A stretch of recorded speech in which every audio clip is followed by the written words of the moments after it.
Gerald was a tall giraffe whose neck was long and slim, but his knees were awfully bandy and his legs were rather thin. He was very good at standing still and munching shoots off trees, but when he tried to run around, he buckled at the knees.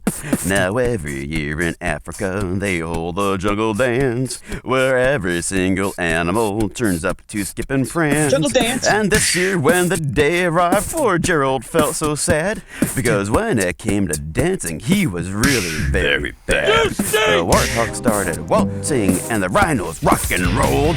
The lions did a tango that was elegant and bold. The chimps all did a cha-cha with a very Latin feel, and 8 baboons and teamed up for a splendid Scottish reel. Gerald swallowed bravely as he walked towards the floor, but the lions saw him coming and they soon began to roar. "Hey, look at clumsy Gerald!" the animals all laughed. "Giraffes can't dance, you silly fool. Oh, Gerald, don't be daft." Gerald simply froze up. He was rooted to the spot. "Right," he thought, "I'm useless. Oh, I feel like such a clot." So he crept off from the dance floor and he started walking home. He never felt so sad before, so sad and so alone. Then he found a little clearing and he looked up at the sky. "The moon can be so beautiful," he whispered with a sigh.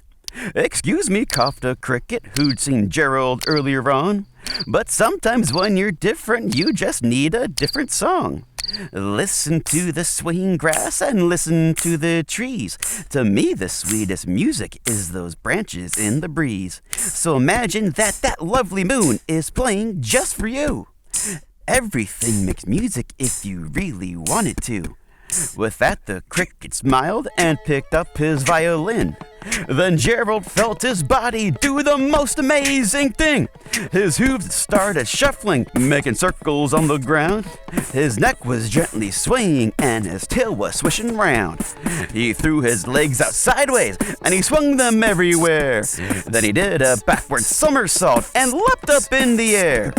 Gerald felt so wonderful, his mouth was open wide. "I'm dancing, yes, I'm dancing, I'm dancing," Gerald cried.